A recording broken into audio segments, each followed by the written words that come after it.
Linda, thank you very much.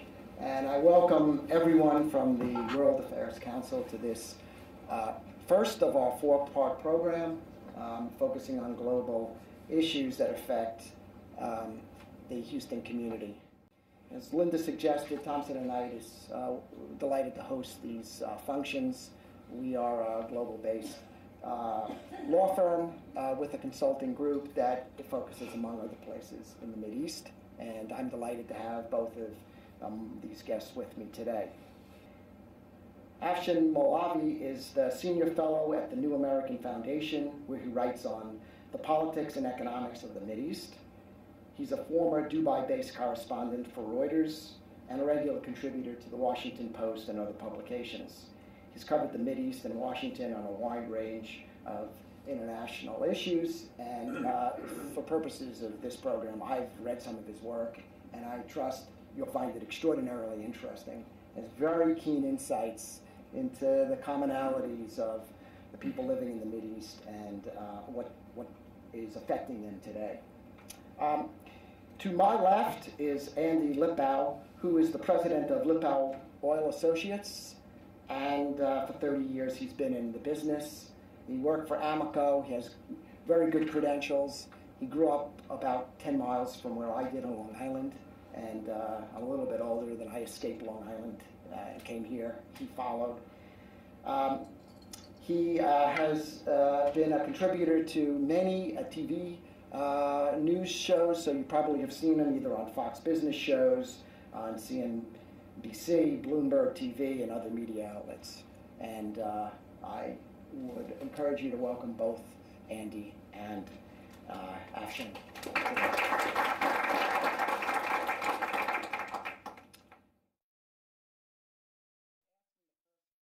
Is there enough spare capacity in Saudi Arabia to offset the decreases in Libya and elsewhere? Well, you know, what we've seen, I think the answer is, for Libya, the answer is no.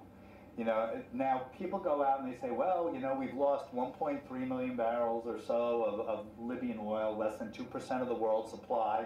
And the Saudis came out and said, you know, we can make all that up, right? But what they actually did, they didn't increase production. They actually, because Libya has light sweet crude, and the Saudis, 95% of their crude is high sulfur heavy crude. And what they did is they tried to make blends of their different grades that could accommodate the European refineries. They sold about 3 cargoes, and the rest of the refineries said, we can't handle it. So the answer is, the Saudis cannot make up for the lost Libyan oil production, which is really a worry, because when the oil market was looking at Nigeria and saying, you know something, if we have a repeat of elections a couple of years ago and lose significant amount of light sweet crude, there really is no oil around the world to make that up. So there actually is a big winner in this, and it's U.S. Gulf Coast refineries, because they can process Saudi crude oil. And we're built to do that, but Italian refineries are not. So when we look out in the world and we hear, you know, the Saudis are going to do this or that, you have to really read their statements very closely. I think it wasn't that they increased production. They said, we will sell new blends. So they really didn't increase production. And when, over the last couple of months, as you saw, they made statements like, oh, our production went down 800,000 barrels a day or something because the demand wasn't there. Their production figures really mean how much oil they sell. And the reason their sales went down is because we had this tsunami in Japan, which wiped out 4 refineries temporarily. So no refineries, no sales. So are we at the point where we have high enough prices that we're destroying demand? Well, we definitely see that in the U.S. on gasoline. Gasoline demand year on year, you know, is now down. You know, my estimate is 1.5%. If you were to look at the DOE's year to date, it's now turned negative about 0.4%. If you look around the rest of the world, it's hard to judge, because it's just been recently, we had another price increase in China. On Monday, the Indian government raised the street price of gasoline. I want to say it's now $4.70 a gallon on the street. That's why you see in India, especially, the government subsidizes propane prices, so people convert their cars to propane because it's cheaper. Right. Now, Saudi Arabia does have spare capacity, although there are limitations in the refinery system worldwide. But how secure is Saudi Arabia in terms of a stable source of supply? Right. This is the key question that you've hit on. How secure is Saudi Arabia? I've been traveling to Saudi Arabia since 1993. In fact, it was my very first job out of college, was working for an English language newspaper in Saudi Arabia called the Arab News. And I've also been, since 93, been hearing about the demise of the Al Saud regime. I would suggest that this is probably one of the more stable regimes in the region today. And I'll give two reasons why. One is the obvious. The coercive power of the state is there, it's available, and it's strong. But I would actually argue that there's also a persuasive power of the Saudi state as well on its population. If you look at the type of groups within Saudi society that would make up a natural opposition, most of those groups have been co-opted by the state.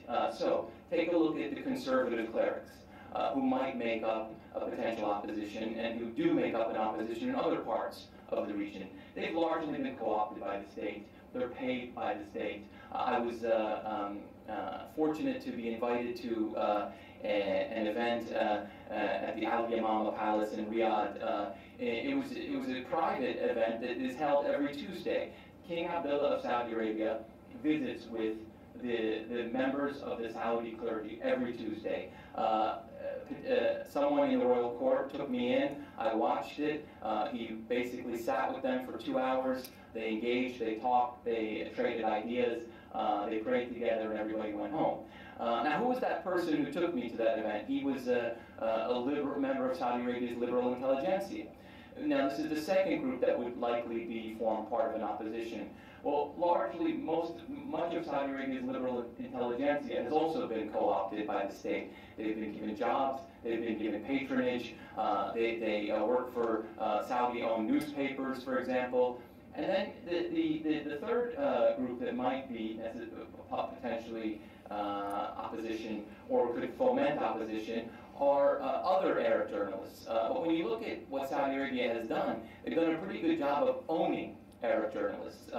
They have done a pretty good job of owning major Arab media outlets. From the two largest pan-Arabic publications, Al-Hayat and Asharq al-Awsat, Saudi-owned.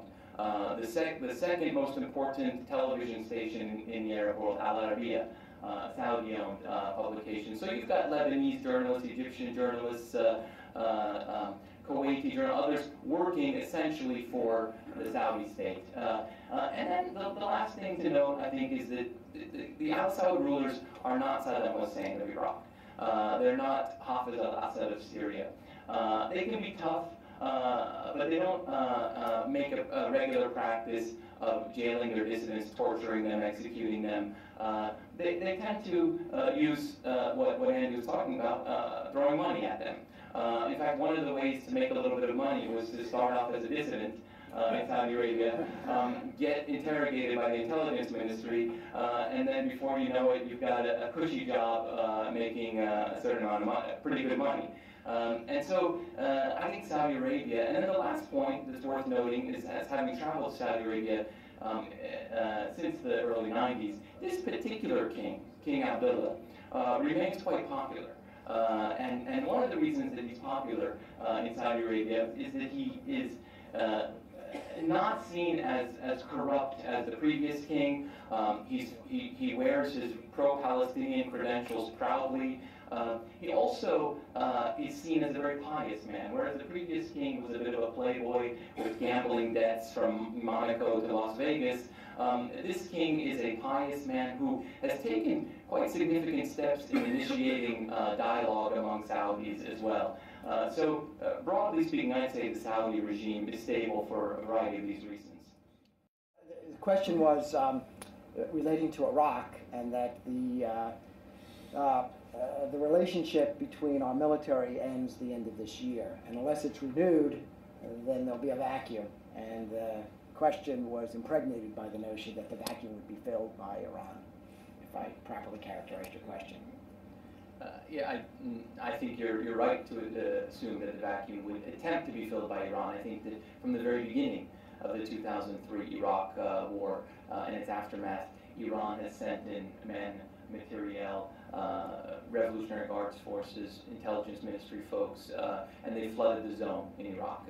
And one of the reasons they flooded the zone in Iraq is because they fought a brutal 8-year war with Iraq from 1980 to 1988. And the strategic thinking among the Islamic Republic of Iran's political elite that's sort of embedded in their psychohistory, recent psychohistory, is that they don't ever want to see an Iraq that is a threat to Iran in the future again. And so it would make, this is something I was telling folks back in 2003, it would make eminent sense that they would try to shape a post-Saddam future and shape it more to their liking. I found it very interesting that in March of 2010, shortly after Iraq's election stalemated, three of the top 4 candidates in those elections found their way to Tehran for discussions with Iranian officials. Many of the officials currently in power in Iraq spent some of their formative exile years in Iran.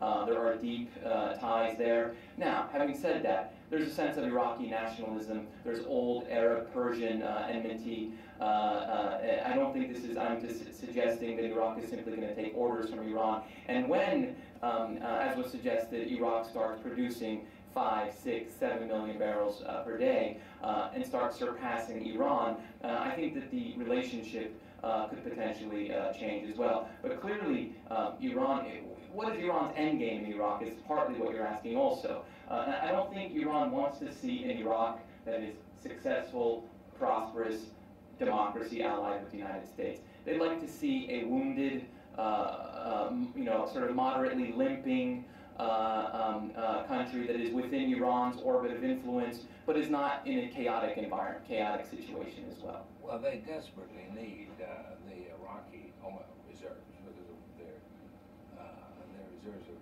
geologically completely different in Iran and running out quite quickly. Right, yeah. And so you're saying that they'll need the Iraqi oil reserves to bring into Iran. Yeah, well, there's already some of that going on, by the way.